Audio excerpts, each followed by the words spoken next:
invitarles a meternos en la palabra del Señor, porque siento que está el ambiente justo para esto. Yo estoy muy raro, les voy a decir. No sé cuál es la palabra. Es todo tan raro. ¿Por qué digo raro? Porque hay una mezcla de sensaciones. Hay un, un fluir de sentimientos, emociones, sensaciones, algunas encontradas, otras no, pero todo tiene que ver con el tiempo que estamos viviendo. Cristo viene pronto. Y entonces estoy compenetrándome en las cosas del Señor y yo quiero invitar a la iglesia a que haga lo mismo. Está orando, hermano, pero orando así de quedarse de rodillas un largo rato, de estar ahí en la habitación. En mi caso, yo tengo un cuartito, una oficina. A veces también salgo a un lugar en el patio. Eh, le estoy tratando de trasladar que si usted no tiene esa comunión así de charlar, una charla íntima con el Señor, usted va a estar absolutamente fuera de todo lo que Dios está haciendo y va a hacer en este tiempo. No va a poder moverse usted de manera correcta. ¿Me sigue? Amén. Entonces, está complicado si no estamos orando. Ayúdame al que tenés al lado, decirle, sin oración va a estar complicado, hermano. Sin oración va a estar difícil, va a estar difícil, va a estar terrible. Va a ser como, como que va a estar mirando para otro lado. Está complicado, hermano, sin oración. Está complicado. Está realmente, porque nosotros somos personas que tenemos sensores, tenemos receptores. Y el diablo sabe de eso, conoce de cómo nosotros somos influenciados muchas veces. Y entonces él maneja esa cuestión. Y solamente los que están muy avesados, los que, digamos, son de paladar fino, pueden discernir ciertas influencias. Pero una gran mayoría de cristianos no. ¿Por qué? Porque no oran. Es como el catador de vinos. ¿Cómo se transforma en un catador? De tanto que tomó, hermano. Probó, entonces ya es un especialista. ¿Cómo usted va a conocer si algo es realmente de Dios si usted no prueba a Dios, si usted no está con Dios, si no tiene el hábito, de vez en cuando, solo por ir a la iglesia? El diablo sabe eso, que la gente cree que por ir a la iglesia ya está. Entonces, hoy el diablo ha logrado poner 24.000 iglesias en una misma cuadra. Y de todas esas, capaz que una es verdadera, el resto no. Son kiosquitos, productos de rebeliones, producto de gente que cree, dice, me puse una verdulería, no me fue. Me puse una carnicería, no anduvo. Vamos a poner una iglesia. Y pobrecito, las almas que llegan a esos lugares. Pero ¿por qué llegan a esos lugares? ¿Por qué estos que aparecen a la madrugada en la televisión muestran su templo enorme lleno de gente que ellos creen que están adorando a Dios, acercándose a Dios? ¿Cómo puede tanta gente estar tan equivocada? ¿Cómo puede suceder eso? Fácil, no conocen al Señor. Hay toda una generación que no conoce al Señor. ¿Y por qué no conocen al Señor? Porque hemos dejado de practicar nuestro ejercicio de estar con Él todos los días. Algunos aprendieron a orar, pero orar no es lo mismo que tener comunión con Él. Los musulmanes también oran. El budista también hace sus oraciones. Los macumberos también oran. Entonces, muchos creen que porque hacen su oración, así como le enseñaron en la escuelita bíblica cristiana evangélica, ya es comunión con Dios. No, no estoy diciendo que eso esté mal, pero eso es solo un primer paso. Eso es lo que aprendí para entrar a tener mi comunión con Dios, pero luego yo tengo que tener mis códigos personales internos con Él, que son producto únicamente de una relación. El que no tiene relación con Dios no puede conocer a Dios. Y entonces, después es apacible de un montón de influencias, un montón de confusiones. Cualquier cosa va a venir y va a creer esa persona que es de Dios. ¿Me siguen? Hay gente que se cuelga una guitarra, canta una canción y hace llorar a medio auditorio. Y muchos dicen, ¡ay, la gloria que había! ¡Ay, qué presencia! Pero si ahora hasta en la televisión se muestra que los que cantan romántico hacen llorar a medio estadio. Y lloran compungido. A veces yo veo a esas chicas, hermano, desprendiéndose de ropas. Eso sí que levantan ofrenda, ¿eh? Sí, porque además de la entrada le dejan hasta los calcetines, hermano. Y pero tocados, compungidos, llorando con el pecho que hace, de verdad. ¿Por qué? Porque es emotivo. La emoción es tocada. Y usted se piensa que no hay gente que sabe de eso infiltrada en el pueblo cristiano. Cuando van a grabar sus discos de adoración, están pensando, esto va a hacer llorar a la gente. Ellos no oran diciendo, Señor, ¿cuál es el mensaje que yo tengo que dar? ¿Qué es lo que tú quieres? No. Están pensando en lo que se va a manipular de las almas. Y así también predicadores, y así también ministerios que se levantan con un estudio de mercado, qué es lo que la gente consume hoy, qué es lo que quieren los evangélicos hoy, vamos a darle lo que quieren y entonces nosotros llenamos nuestras arcas y la gente cae en los engaños, cae, porque más o menos es parecido. El tipo se para en un púlpito y habla de Dios y entonces todos creen, bueno, si habla de Dios debe ser cristiano. Pero hermano, los políticos también hablan de Dios. Hubo un presidente en esta nación que su primer discurso fue Argentina, levántate y anda, y nos dejó más paralíticos que el... Pero todos decían, oh, es cristiano, lee la Biblia. Cualquiera hoy se para en un púlpito con una banda más o menos ensayada y va a aparecer, oh, qué tremendo, la presencia que había. No, y hermanos, quiero que sepan que hay lugares donde sí se siente la presencia, sí se siente la presencia. La pregunta es, ¿la presencia de quién? ¿O de qué? Porque usted no se olvide que la Biblia dice que el diablo va a engañar a muchos, disfrazándose de ángel de luz. Él era Luzbel, él sabe tocar las emociones en la alabanza. ¿Me está oyendo? Solo que se pervirtió, entonces ya no tiene la habilitación de Dios para hacerlo, pero sabe cómo se hace. Y muchos caen, porque la sensibilidad les hace creer que lo que sienten es más importante que lo que dice la palabra. Eso se llama cristianos sensuales. ¿Está oyendo? Cristianos sensuales. Se llevan por lo que sienten. Y lo que sienten para ellos es más fuerte que lo que dice la palabra. Y uno va y les habla y le abre la Biblia y le dice, pero mirá lo que dice la Biblia con respecto a eso que está haciendo ese predicador. Eso no es bíblico, es una herejía lo que está haciendo. Y la ovejita te mira y dice, y puede ser, pero ¿cómo predica? ¿Cómo se siente? Oh, la gloria que hay. Y vos le mostrás, pero mira este otro versículo, mira, ese ministerio está fuera de lo que es la palabra de Dios. Bueno, puede ser, dice, pero que me caí.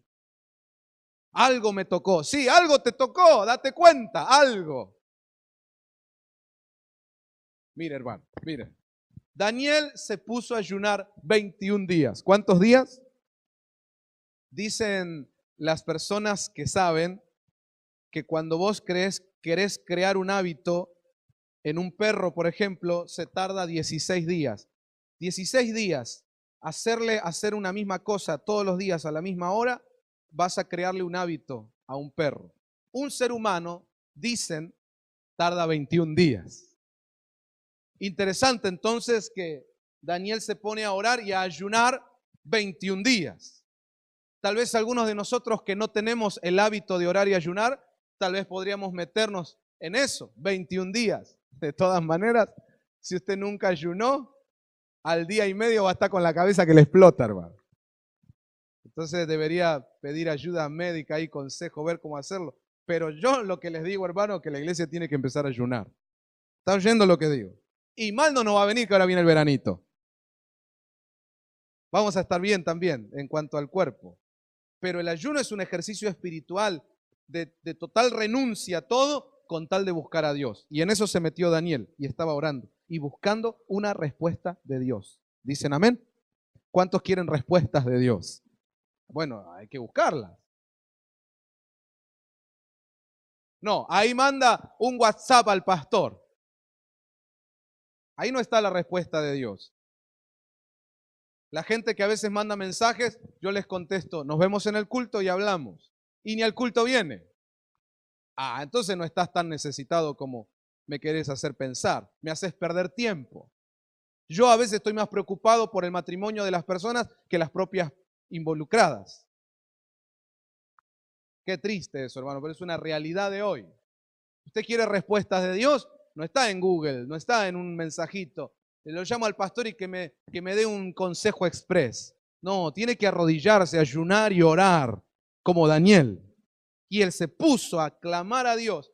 Y mire, muchos de nosotros aquí, yo quiero ser claro en esto. Tal vez si nos juntamos todos nosotros juntos, no llegamos a hacer lo que hizo Danielito. De meterse a buscar a Dios 21 días, ayuno y oración. El tipo se metió a ese nivel de búsqueda de Dios. ¿Y qué sucedió? Dice la Biblia que al día 21 llega un ángel con la respuesta. Viene el mensaje de Dios, porque Dios es bueno y para siempre su misericordia. Alguien dice amén. Ayúdame al que tenés al lado, decirle, si buscas a Dios, Él se va a dejar encontrar. Sí, amén. ¿Cuántos dicen amén? Siempre viene la respuesta. Siempre que busques a Dios, va a venir la respuesta. Vamos a gritar amén a eso. Bueno, llegó la respuesta. Ahí vino el ángel. Llegó. Daniel le dice, desde el primer día que te pusiste a orar, te soltaron la respuesta de parte de Dios.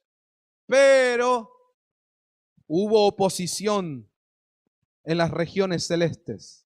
El príncipe de Persia vino y se opuso y tuvo que bajar Miguel a combatir para que yo pueda traerte el mensaje. Noten eso. Le habló que un principado se opuso. La respuesta venía, pero un principado interceptó. ¿Me está oyendo? Venían las cosas de Dios, pero un principado del reino de las tinieblas interceptó. La Biblia dice que nuestra lucha no es contra carne ni sangre, sino contra principados, potestades, gobernadores, huestes en las regiones celestes. Quiere decir que en el cielo, o cuando uno hace referencia al cielo, no hay únicamente cosas de Dios. Ahí la Biblia dice que en las regiones celestes también se mueven los del otro bando. Demonios, espíritus inmundos, ángeles caídos, principados. Y ahí hubo un principado, en este caso fue el de Persia, que se interpuso, interceptó. Gracias a Dios que Daniel siguió orando y ayunando. ¿Qué pasaba si Daniel no seguía orando y ayunando? Entonces el principado intercepta, lo que venía de Dios no iba a llegar, pero el principado se podría presentar,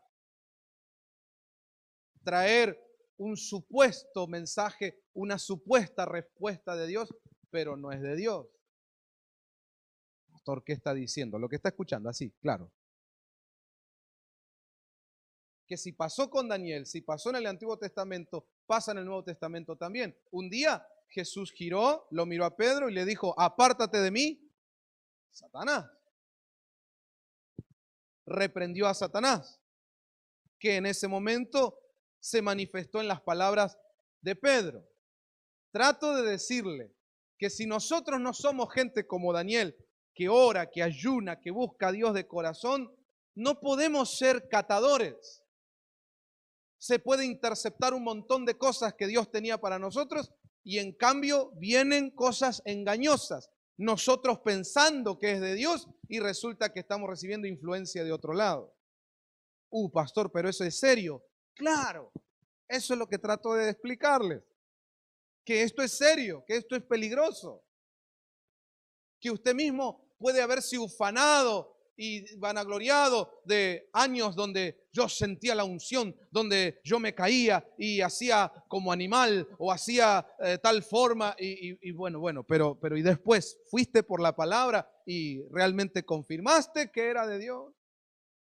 ¿Saben la gente que yo en otros avivamientos vi caerse o hacer figuras o tener ciertas manifestaciones que todos pensábamos que era de Dios?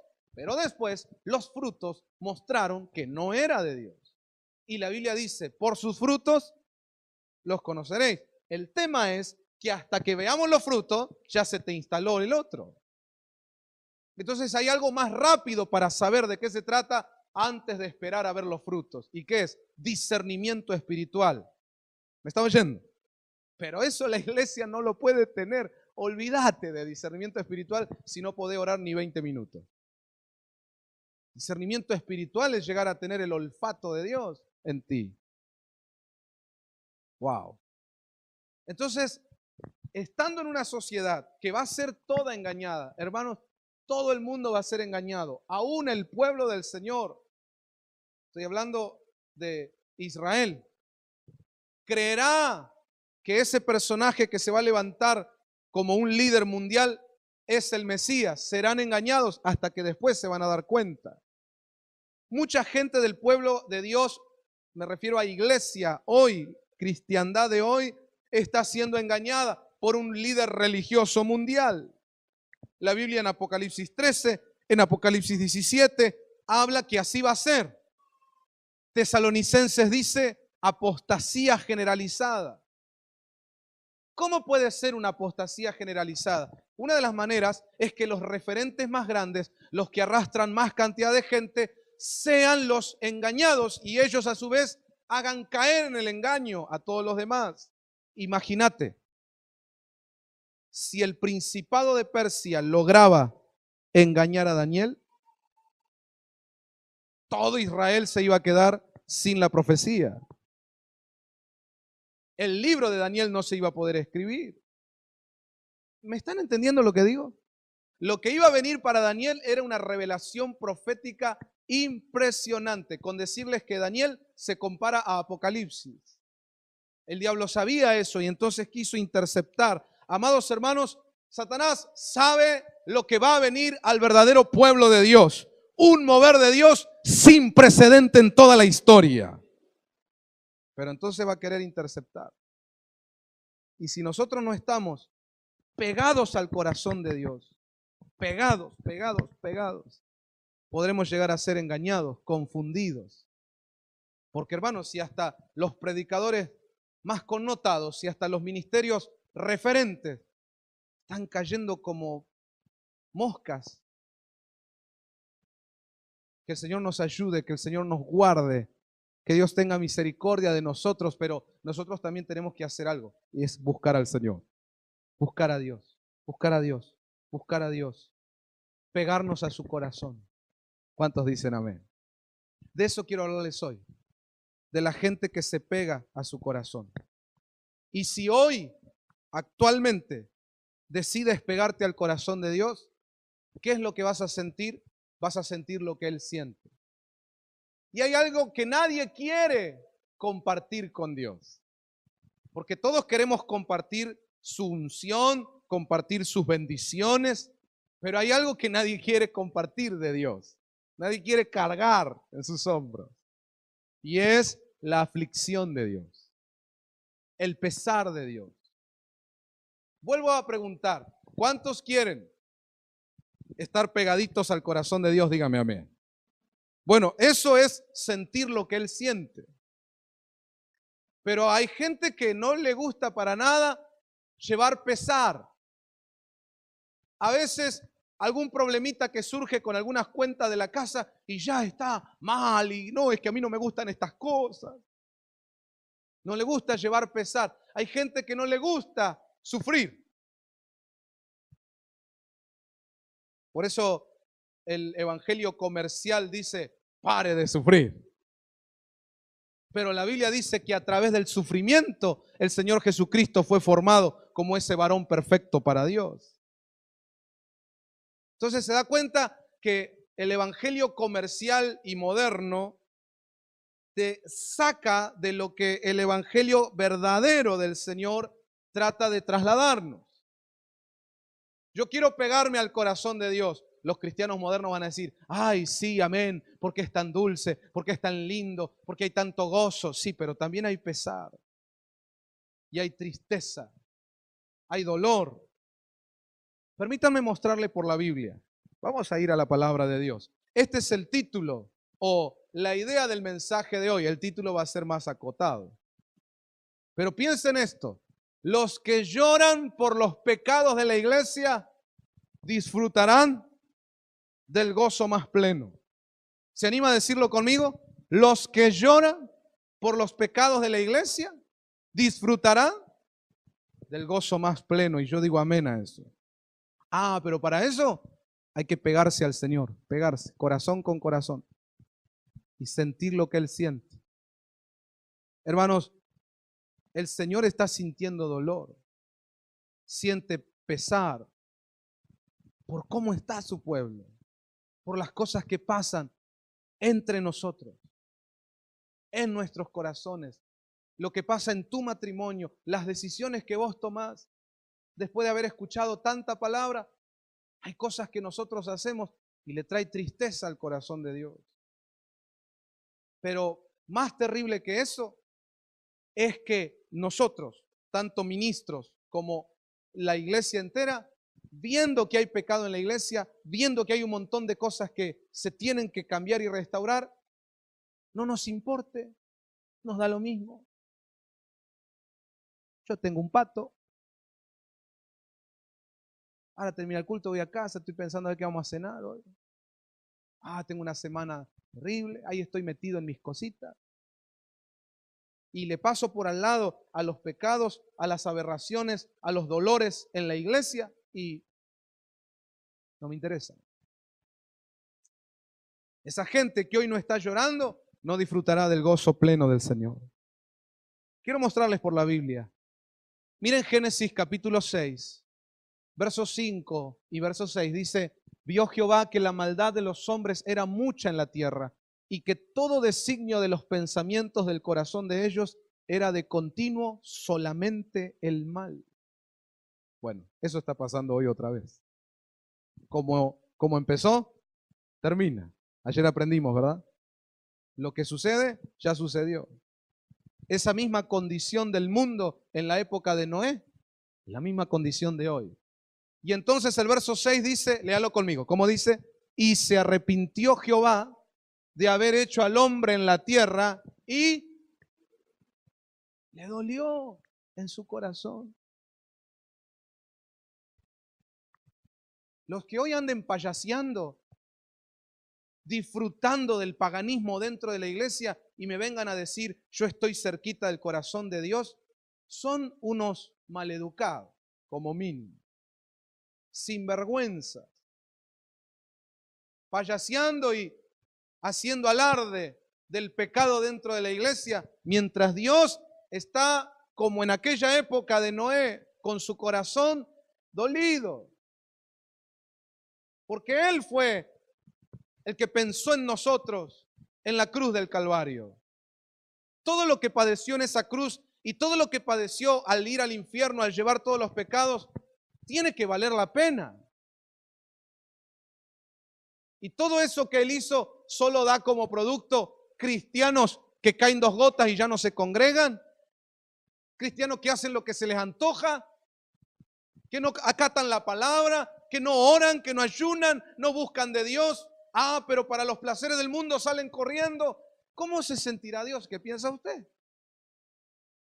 Y hay ministros que pastorean gente así. Tienen mega iglesia llena de cristianos así, que son un fraude, que son una vergüenza delante de Dios, pero ellos lo celebran y ahí están festejando el paganismo dentro de la iglesia. Mientras Dios en su corazón, dolido, llorando. Y después ese ministro va a llegar a una conferencia de pastores a enseñarle a los pastores, solo porque tiene 2000 y el resto de los pastores tiene 100 cada uno.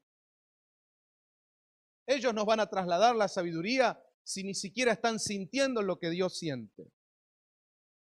Lo que siente el corazón de Dios, ahí está en la Biblia. Ha pasado y pasa otra vez.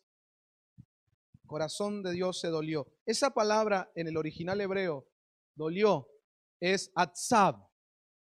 Significa varias cosas, dolor o cólera. ¿No le ha pasado en algunas cosas que le ocurrió en la vida que usted siente dolor mezclado con bronca? Hay personas que te han hecho cosas y te da ganas de matarlo a trompada, pero a la vez de abrazarlo y llorar y no sabe hacer las dos cosas juntas, no sabe qué hacer.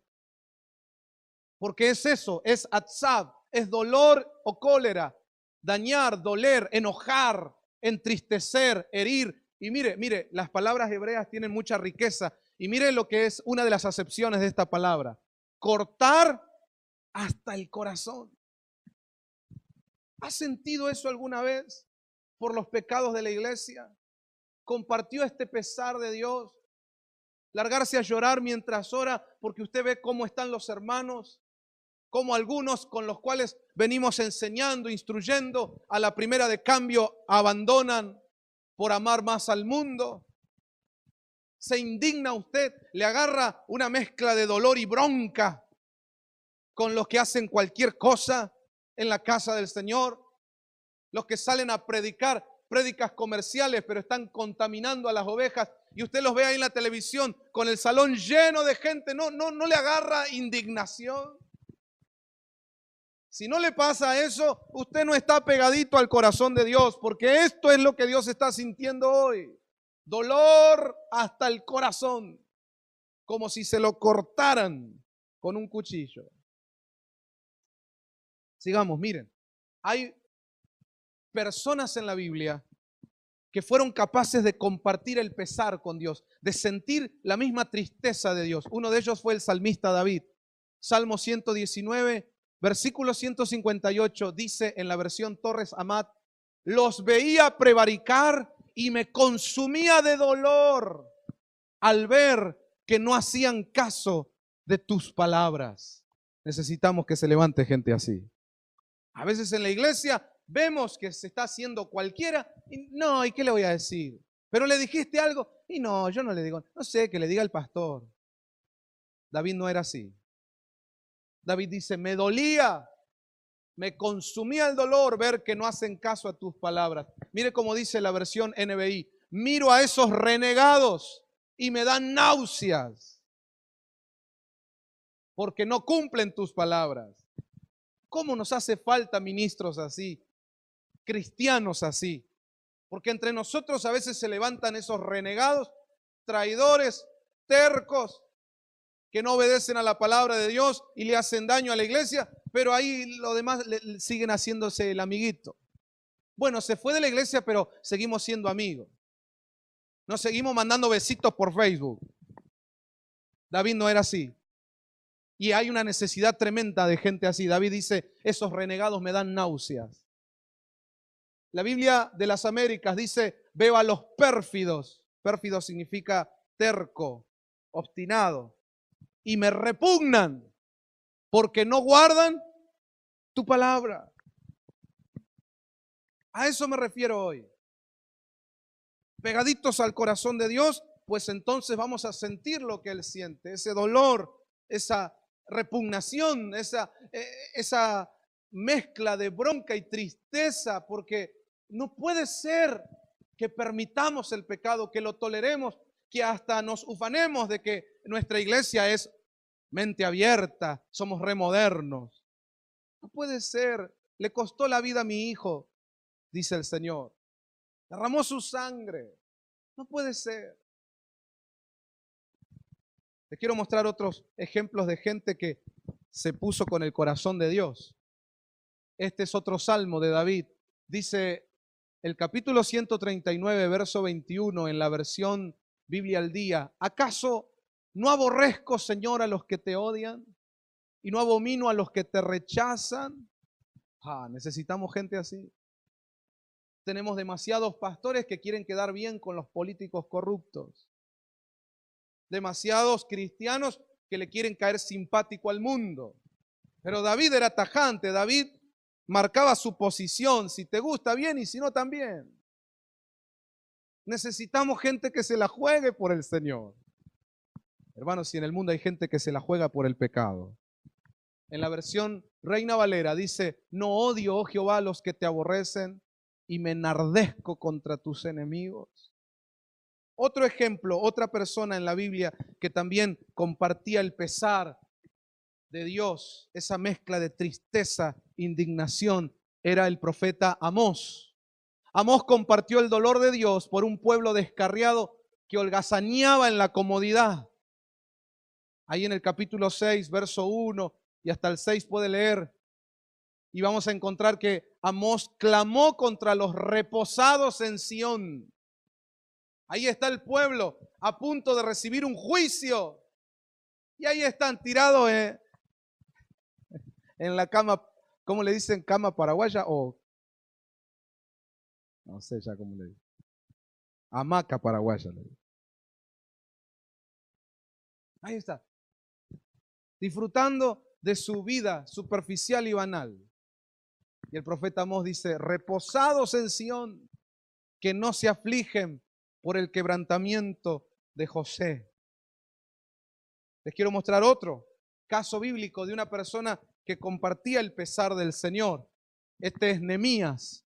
En el capítulo 13 dice: y entonces supe del mal que había hecho Eliasib por consideración a Tobías, haciendo para él una cámara en los atrios de la casa de Dios. No siga leyendo, deténgase ahí, solo míreme un minuto. Eliasib era el sacerdote. Él tenía que cuidar la casa de Dios y las cosas sagradas de Dios. Pero deja que Tobías, que era un pagano idólatra, venga y haga una covacha ahí adentro de la casa de Dios. Lo que tenía que ser sagrado se contaminó. Miren qué interesante que uno de los significados de Eliasib es aquel que une por componenda, o sea, esa gente que quiere caerle bien a todos. Y mire qué interesante que Tobías, entre otras cosas, significa placeres. Entonces, le están dando lugar en la iglesia, en la casa de Dios, que debe ser sagrada, a cosas paganas porque nos gusta, porque nos da placer, aunque no sea bíblico. No es bíblico que los jóvenes estén bailando y cantando música del mundo, pero nos gusta. Y antes que lo hagan afuera, prefiero que lo hagan adentro. Y así Eliasib dejó que Tobías entre y haga una cámara en la casa de Dios. Verso 8 dice: y me dolió en gran manera. Yo necesito gente así, dice el Señor. Gente como Nehemías. Que le duela, que se indigne. Dice: me dolió en gran manera y arrojé todos los muebles de la casa de Tobías fuera de la cámara. Y dije que limpiasen las cámaras e hice volver allí los utensilios de la casa de Dios. Necesitamos un avivamiento así, hermano. ¿Cuántos dicen amén a eso? Alguien se estará despertando hoy. Antes te indignabas, antes te ponías como loco cuidando las cosas del Señor. ¿Qué te pasó en el camino? ¿Dónde dejaste tu vehemencia, tu pasión por la santidad? Pues hoy Dios está llamando otra vez a su pueblo a llorar por los pecados de la iglesia y a clamar a Dios para que venga restauración. ¿Cuántos dicen amén? Veamos otro caso. Este es el apóstol Pablo. Él escribe a los filipenses en el capítulo 3. Dice verso 18 en adelante: porque por ahí andan muchos, de los cuales os dije muchas veces, y aún ahora lo digo, ¿cómo? Llorando, que son enemigos de la cruz de Cristo, el fin de los cuales será perdición, cuyo Dios es el vientre y cuya gloria es su vergüenza, que solo piensan en lo terrenal. Y eso no quedó solo en la época de Pablo, y sigue existiendo. Gente que se mete en las iglesias, se sube a los púlpitos y su Dios es el vientre, porque ellos predican por ofrenda, cantan por un cachet, pero no les interesa otra cosa más que llevarse el dinero del pueblo del Señor. Y Pablo dice, yo ya se los dije varias veces, ahí andan esos, y se los digo llorando. Esa palabra en griego, llorando, no está hablando de alguien que está dejando que corran lágrimas en silencio, como con resignación. No, la palabra griega que se traduce llorando, habla de gemir a los gritos. Alguien que está clamando con un llanto muy fuerte de dolor, de indignación. Hermanos, ¿dónde están los predicadores verdaderos del Señor? ¿Por qué ahora las radios cristianas son todas tan parecidas? ¿Dónde están los que marcan diferencia? ¿Qué pasa que nadie se atreve a salir a las calles a decir lo que hay que decir? Y más aún, más allá de las calles, en la iglesia del Señor, decir lo que hay que decir. ¿Por qué ya no hay gente como Pablo gritando, llorando por los pecados que hay en la iglesia, por los sinvergüenzas como estos que andan llenándose el vientre a costilla de las ovejitas? Alguien tiene que levantarse, hermano. Algo tiene que suceder y pronto, porque yo sé que por lo menos en mi tierra, la asignación que me dieron, que es Argentina, tiene promesas grandes de Dios. Y yo no me pienso ir de esta tierra hasta ver que la gloria de Dios llene este país como las aguas cubren la mar. Pero alguien tiene que hablar. Alguien tiene que decir. Alguien dice amén a eso. Tócalo al que tenés al lado, decirle, basta de acomodarnos con el mundo. Porque el que es amigo del mundo es enemigo de Dios. Amados hermanos, yo no me hago acá el santurrón, no soy legalista. Ustedes me conocen. Tengo un ministerio dedicado al humor. Me metí en la calle corriente en los teatros cuando los pastores ni miraban para ese lado. Tenía 19 años cuando empecé ese ministerio creativo, único todavía en Latinoamérica. Así que el que me quiera juzgar de legalista es un ignorante que ni siquiera me googleó, por lo menos. No soy un legalista, no soy un tipo amargo que quiere todo tristeza. No, yo quiero llegar al pleno gozo del Señor. Pero nadie podrá llegar a ese gozo verdadero si primero no lloramos por lo que Él está llorando, por los pecados de la iglesia, por las cosas que tenemos que cambiar en la iglesia de Cristo. Me da una bronca, me da un dolor, hermano. Cuando tenemos algún culto o alguna actividad y andamos cortando clavos y empiezan a llover 2 gotas porque los hermanos no van a venir. Yo no me lo imagino al presidente de River Plate o al presidente de Boca Juniors cortando clavos y llueve, porque ya conoce a su gente, que van a estar ahí en la cancha aunque caigan tranvías de punta, hermano. ¿Por qué no está esa misma pasión en la iglesia? ¿Por qué andamos con miedo de alquilar un lugar porque no sabemos si ni siquiera los hermanos de la iglesia van a ir? ¿Por qué no nos animamos a hacer reuniones de vigilia, de oración? Porque decimos que no oran en la casa, van a venir a orar a la iglesia. Eso se tiene que terminar. No puede ser que nos acomodemos a eso y nos resignemos y digamos, y bueno, es así, ahora es así. Hermano, no puede ser. ¿Alguien está conmigo esta noche? No puede. Ayúdame para no sentirme solo. Si alguien está de acuerdo conmigo, levante su mano y diga, amado Señor, necesitamos que venga esta pasión una vez más sobre nuestras vidas. ¿Cuántos dicen amén? El pueblo de Israel venía teniendo un tiempo horrible de oscurantismo total. El propio sacerdote dejó que la casa de Dios se contaminara. Sus propios hijos sacerdotes también hacían cualquier aberración en la casa del Señor. Imagínense cómo estaba Israel. Pero entonces el Señor llamó a un niño, a un jovencito, Samuel. Dice la Biblia, antes que la lámpara de Dios se apague. Esa frase me retumba en el corazón, porque tengo miedo a veces que la lámpara de Dios se apague para Argentina. se apague para Latinoamérica, que venía teniendo un hermoso mover de Dios, pero ahora se acomodó demasiado con el paganismo. Pero dice la Biblia, antes que la lámpara de Dios se apague, el Señor llamó a Samuel. Y yo quiero en esta noche que usted me acompañe a levantar una generación de Samueles. Esos son cristianos que se la bancan, porque para decir verdades hay que tener aguante, hermano. Porque no te haces muchos amigos diciendo la verdad. Porque no te van a invitar a todas las conferencias cuando les cantás las 40, aún al que organiza esas conferencias y se llena de guita usando ministerios.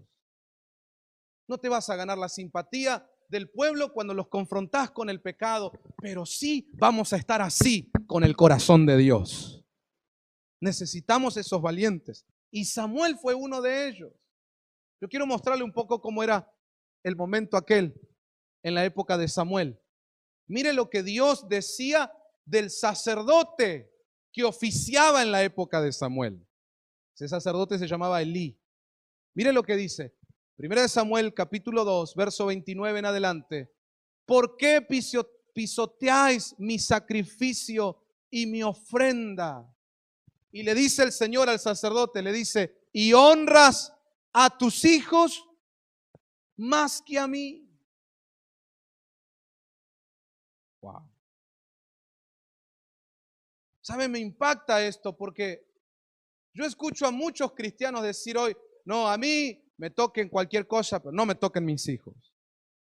Y claro, por supuesto que eso está bien en lo que se refiere a cuidarlos, protegerlos, estar para ellos. Pero ¿y si Dios te quiere tocar tus hijos? ¿Y si vos fueras Abraham? Entonces nos hubiéramos quedado detenidos en Génesis y no hubiera avanzado la historia.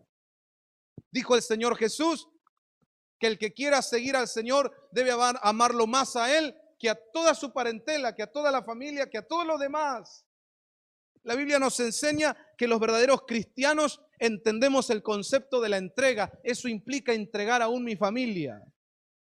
Claro que yo amo a mi hijito, a mi pequeñita, la voy a cuidar, la voy a proteger, la voy a criar, pero si un día el Señor la pide para que le sirva, si un día el Señor quiere que ella o él en su vocación, en su profesión o ministerio, viaje a las naciones, haga cosas para el Señor, ¿cómo me voy a oponer?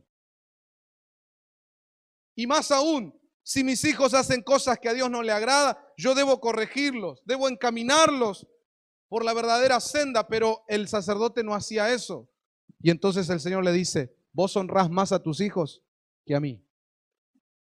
Y mire lo que pasó. Yo había dicho que tu casa y la casa de tu padre andarían delante de mí para siempre, pero ahora el Señor declara, lejos esté esto de mí, porque yo honraré a los que me honran y los que me menosprecian serán tenidos en poco. Cortaré tu brazo y el brazo de la casa. Esa era la situación del sistema religioso del momento en la época de Samuel. Samuelito estaba creciendo bajo ministros así, que deshonraban a Dios, que menospreciaban las cosas de Dios. Mire este otro versículo, le quiero mostrar. Primera de Samuel 3:13. La versión PDT dice, le dije a Elí que castigaría a su familia para siempre, porque Elí sabía que sus hijos estaban diciendo y haciendo lo malo contra Dios y no los corrigió. Amén. Ese tipo de iglesia es el que se está instalando hoy en la modernidad. Ese, el tipo Elí. Donde los que debieran corregir no quieren decir nada por miedo a que la gente se le vaya a la otra congregación que le pusieron a media cuadra. Claro, es que como ahora hay tanta competencia, ¿vio? Yo tengo que dar ofertas para que se queden. Entonces no le digan nada al pueblo. Pastores que cuando llega un verdadero ministro a predicar una palabra profética, vos los ves que ellos están más nerviosos que el diablo. Están ahí en primera fila transpirando, tocándose todo porque dicen, ay, que termine de predicar porque se me van a ir las ovejitas. Es muy fuerte esta prédica. Le dijeron a Jesús, dura es esta palabra, ¿quién la puede oír?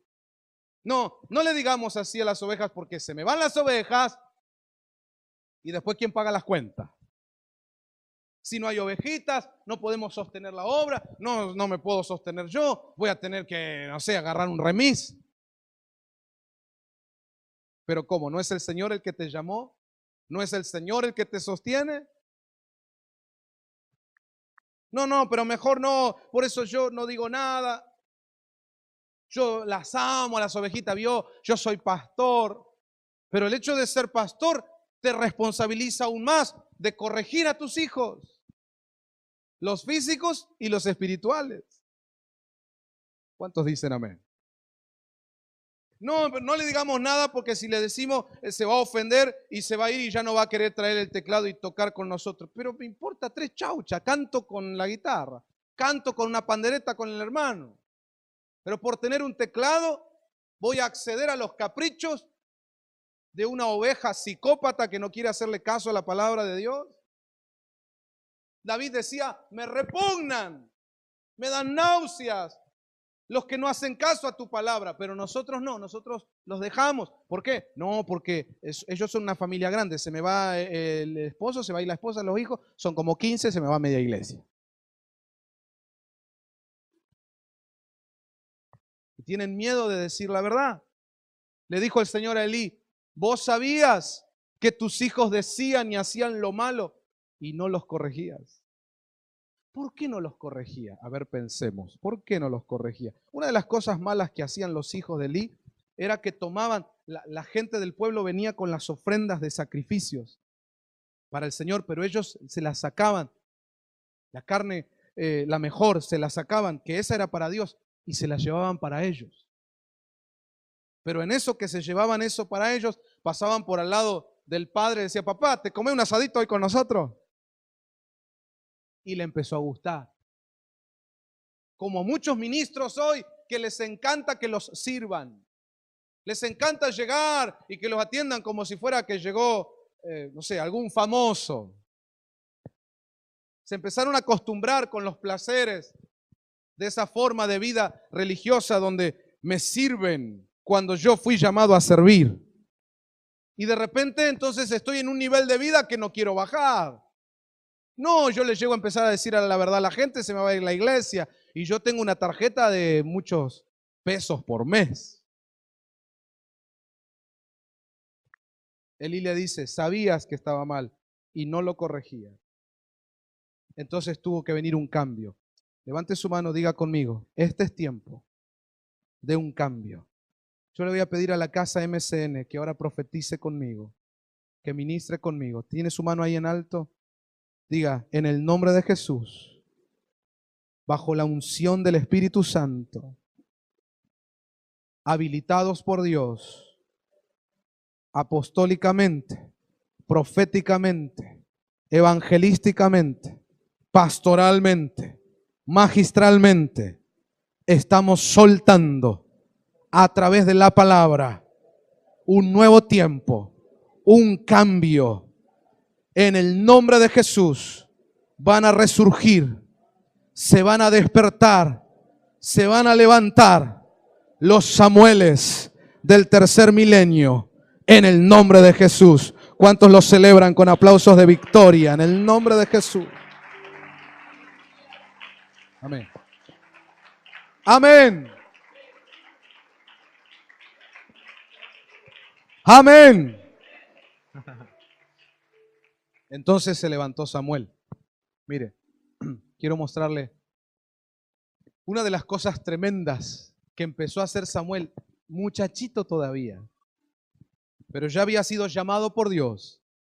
Dios le empezó a hablar todo lo que se hacía mal, aún todo lo que hacía mal el sacerdote y el juicio que le iba a venir a él y a su casa. Samuel era un muchachito y recibió toda esa revelación. ¿Qué hizo Samuel? ¿Se la guardó? Dijo, no, esto es muy fuerte. No, mejor me lo guardo, estaré orando.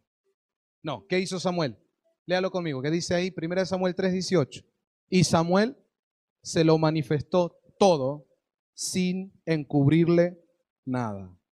En otras palabras, fue al sacerdote y, decimos en criollo, le cantó las 40.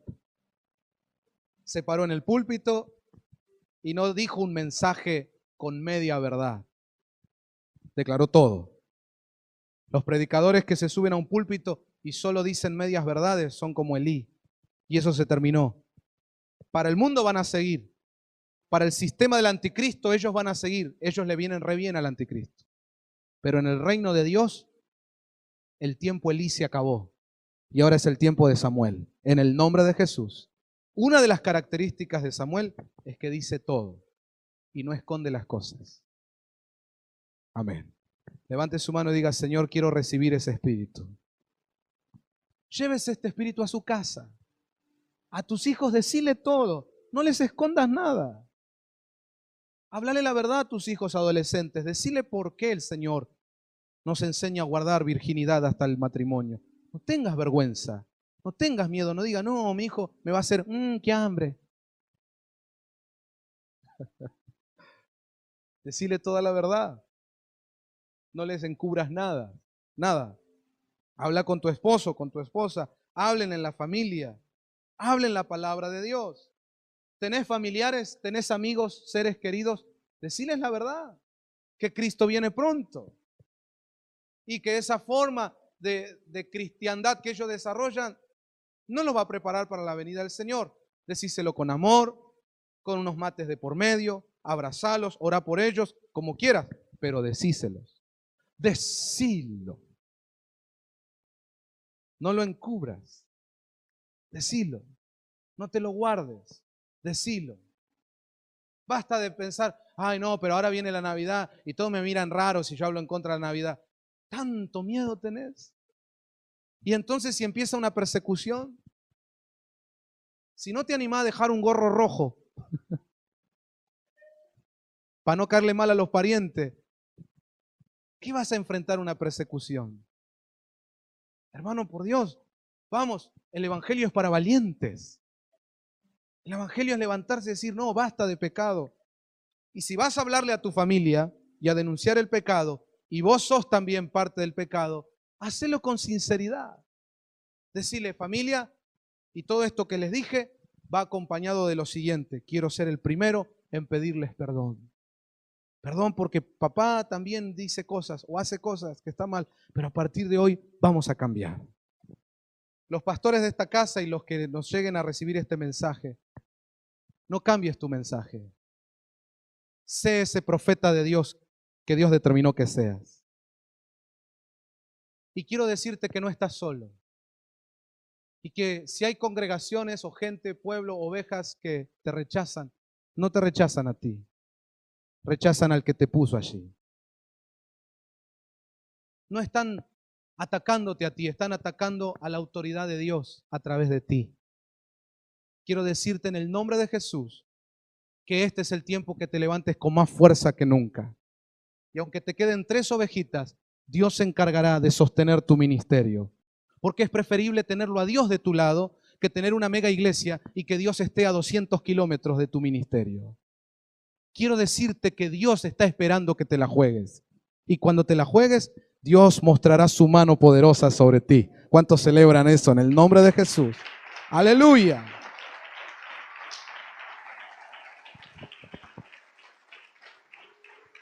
¡Gloria a Dios!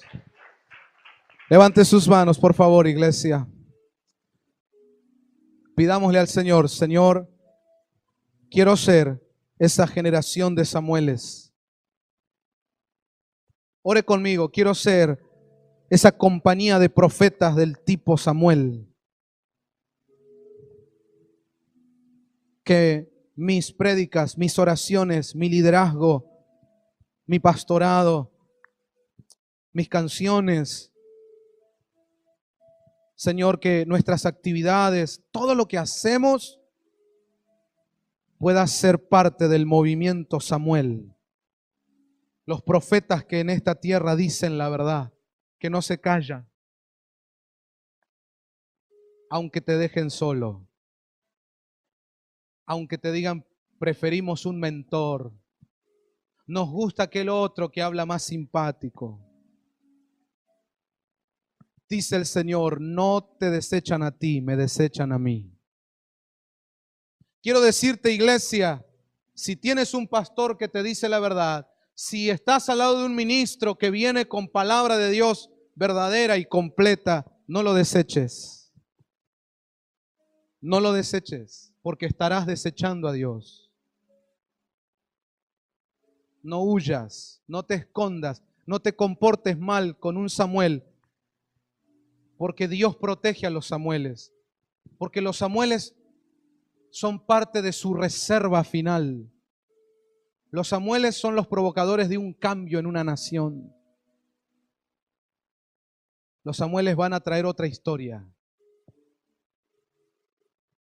A todos les encanta la unción de Samuel, a todos les gusta la gloria de Samuel, pero no quieren que Samuel los gobierne, prefieren un rey pagano. Amados hermanos, hoy en este púlpito declaro, profetizo en el nombre de Jesús, que muchísima gente nos puede mirar con agrado, disfrutando de la unción que hay en esta casa, la hermosa presencia de Dios que fluye cuando oramos, cuando cantamos. Este ministro, su servidor, está ministrando bajo esa unción que a muchos les encanta, les gusta esta unción, les gusta esta gloria. Les encanta que vaya con máxima expresión, hacerlos reír. Les encanta que agarre la guitarra y los ponga a cantar, pero cuando viene el mensaje ya no quieren. Dura es esta palabra, ¿quién la puede oír? Señor, hacenos otro sanguchito de pan y pescado, pero no sigas hablando esas prédicas. Lo mismo que le pasó al Señor, le ha pasado a un montón de siervos connotados, verdaderos de Dios.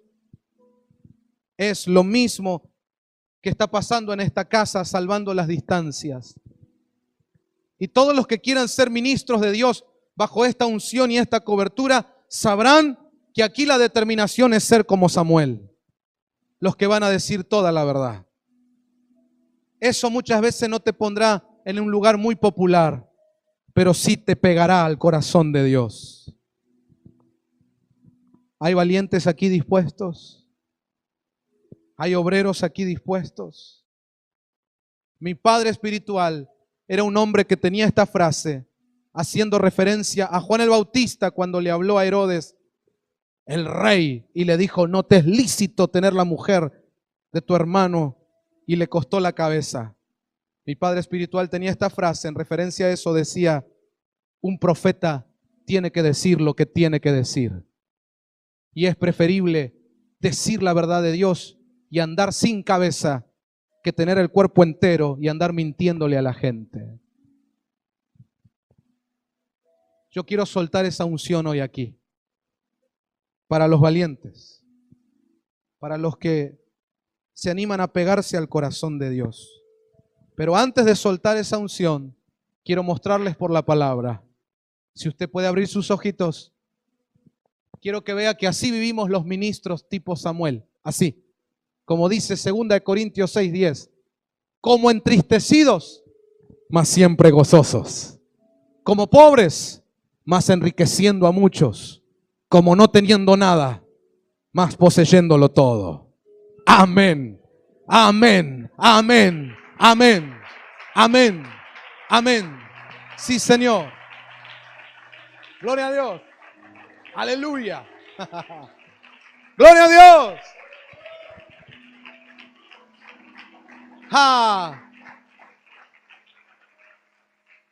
Me gustaba más Martín con máxima expresión. Ahora está muy tristón, ahora está muy serio. Y no es para menos, el Señor viene pronto. ¿Y la iglesia dónde está? Pero no es que uno anda triste, amargado, no. Como entristecidos por los pecados de la iglesia, pero siempre gozosos. Y hablando de pasar primero por la tristeza para entonces disfrutar el gozo eterno, quiero finalizar con este verso, recíbalo. Esto es palabra de Dios. Mire este Salmo 35. Solo un instante dura su enojo, pero toda una vida su bondad. Si por la noche hay llanto, por la mañana habrá gritos de alegría. Oh, celébrelo en el nombre de Jesús. ¡Aleluya! Vamos.